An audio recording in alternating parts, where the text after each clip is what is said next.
Hey guys, welcome back to X5 Spades Gaming. Today we'll be opening up both of the Theros Beyond Death Planeswalker decks and the 2 booster packs that are included inside of them. So how we're going to do this? So we're going to go evens for Elspeth and odd for Ashiok. Let's see what we got. So we will start with Ashiok. Alright. For the record, Ashiok's one of my favorite characters in MTG. I just love how they look and how they're like, I don't know, just fucking creepy, dude. Like, Ashiok is a creepy motherfucker, and that's how I like them. Look at that art, that's so sweet. All right. Oh, dude, that deck box I am actually going to be using for something. I'm not sure what yet, but it is sweet. Look at that. That is some legit art right there. Like, I know that it's kind of like cliche, oh, Magic's art, but it really is. Like, that is just unbelievable. I love that. Boom. All right, let's bust this deck open. I actually don't have any idea what are in these packs. Oh, like what cards are in these decks. We got 2 packs. We'll open up at the end. We should read her real quick, or them. Sorry. So they are a 4 colorless and Dimir for a 4 loyalty Planeswalker, legendary Planeswalker Ashiok. +2 is draw a card. Each player puts the top 2 cards of their library into their graveyard. That's pretty good by itself. Just throwing that out there. -5 is put target creature card from a graveyard onto the battlefield under your control. All right. And then -11. That's 4 turns. I guess it's possible. Gain control of all creatures target opponent controls. That's actually pretty good because it does get around hexproof creatures. Yeah, all right, let's bust her open. There's gonna be a code on there that I'm gonna end up redeeming. So let's see here. Rares: Ashiok's Lamia. Gravebreaker Lamia. Allows you to put a card from your library into your graveyard, and then spells you cast from your graveyard cost 1 less to cast. We have a 3 Dimir Flash Human Wizard. When Ashiok's Forerunner enters the battlefield, search your library or graveyard for a card named Ashiok. Sculptor of Fears. Yep, it's your fetch. And then there's a Timoret. Anything interesting? Devour Memory. That's a good card in limited. Play it. Oh, this is another one. Swarmer Nightmares gets +3/+0 as long as there are 10 or more cards in a single graveyard. All right, so if somebody has 10 cards, it's a 3/4 for 3. Pretty good. And it can't... Oh, and it has unblockable if you control an Ashiok Planeswalker. Not bad.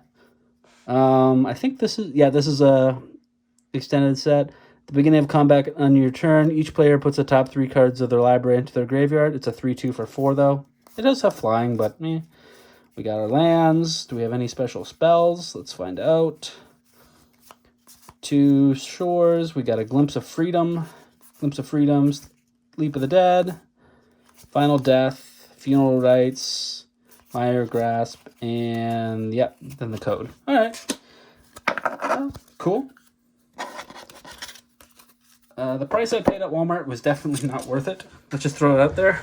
Unless if we get something mad sick in these packs. They are like $28 Canadian for this. So, but I like these Planeswalker decks. I always do. Even though the cards, like the actual face cards, aren't that great, I just like them. I don't know. All right, we got Traveler's Amulet. Anything interesting in here?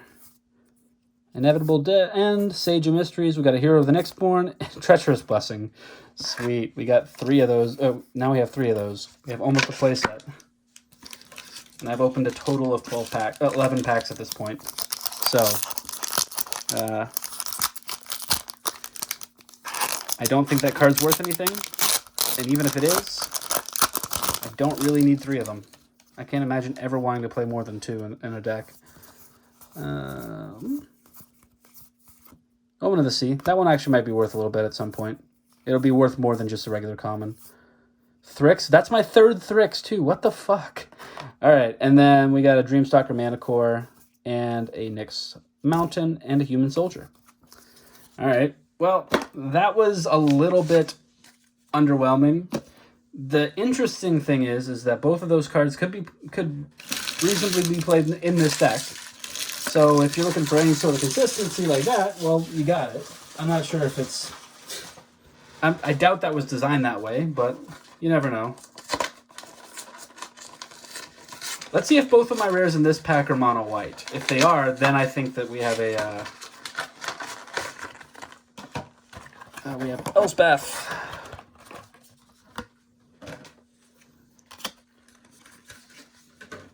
Her art's pretty good too. It's not quite as good as the Ashiok one though. Alright, so Elspeth, Undaunted Hero, is 2 white for a 5 loyalty Planeswalker. So 5 for 5, not good, but not terrible.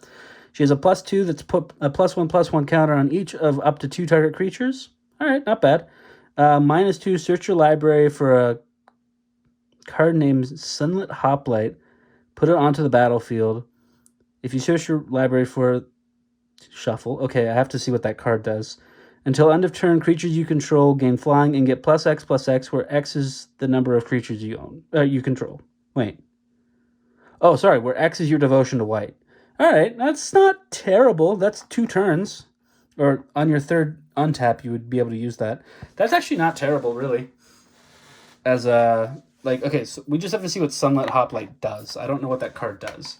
If it's like... So your -2, your +2 is to put stuff on your creatures. Your -2 goes and gets you a creature, and then your -X probably wins you the game, assuming you have a decent number of creatures. All right, so we get Taranika, a Crone Veteran. Elspeth's Devotee is a 4-mana 3/3 with double white devotion. Okay. You just search your library for Elspeth. There's a Daxos.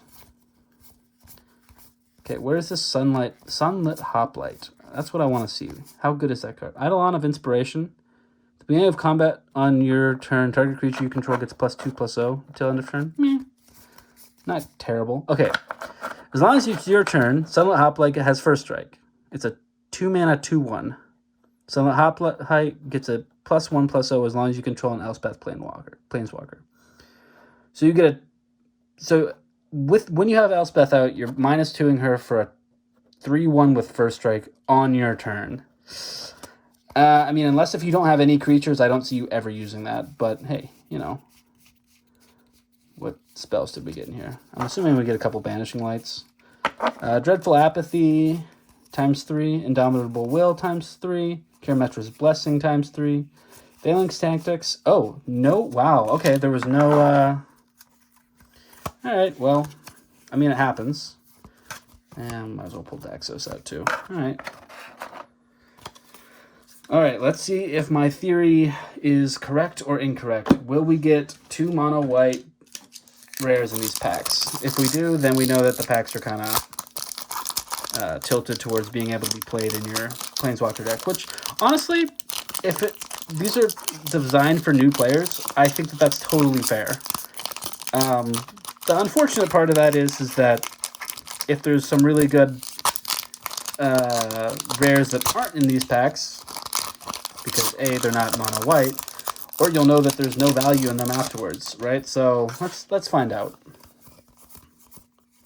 These ones look different. These cards, like the art, like the printing on them looks completely different than the other ones.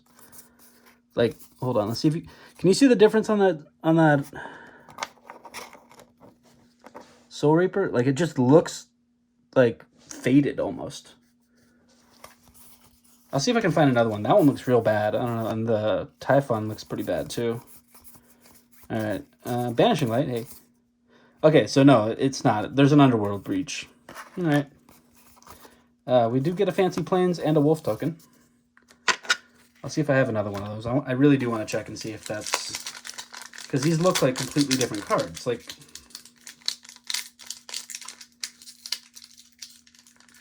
Come on. Sorry.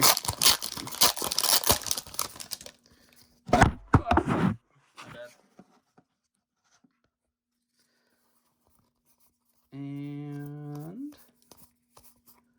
Field of Ruin, Devour Memory. There's a Temple of Plenty, and a Dawn Evangel foil. Not that great of a card, but we'll take it. I actually think I need one of those for one of my decks. And a Mountain, and another Wolf token. All right, real quick. I just want to see if I can find one of these Soul Reapers, because that just looks so weird. It's a common, though. I didn't put any of the commons aside yet. Let's see.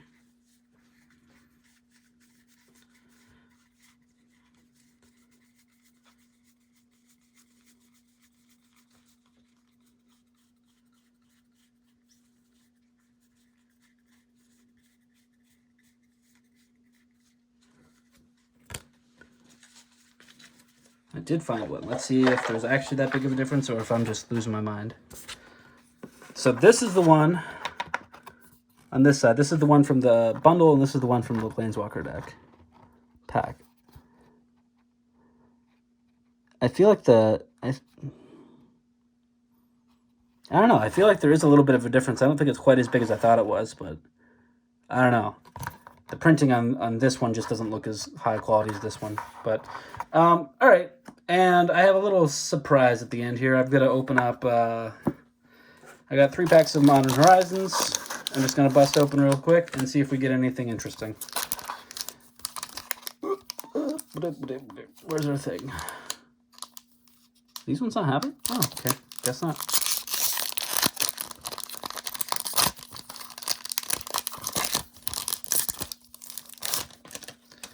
We get a Gobber, Snow-Covered Plains, and Force of Virtue. Flash creatures you control get +1/+1. Okay.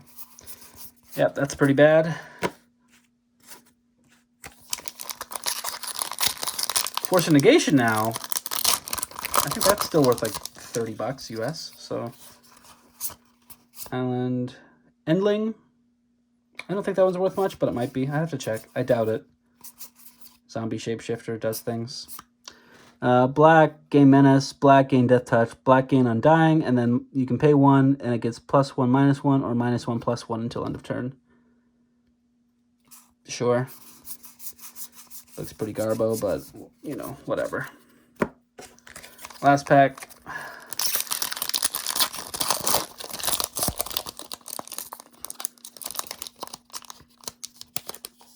Oh, come on. Alright, here we go. Future Sight. Meh. Play the top card of your library revealed. You may play the top card of your library. 2 blue. Yeah, don't think that that's worth much either. It might be worth like $1, but I don't think it's worth much more than that. I don't think Future Sight's straight bulk, but knowing my luck, it probably is. Alright guys, thanks for watching the video. Please like and subscribe, and let me know what you think of the video. Until next time, have fun. Goodbye.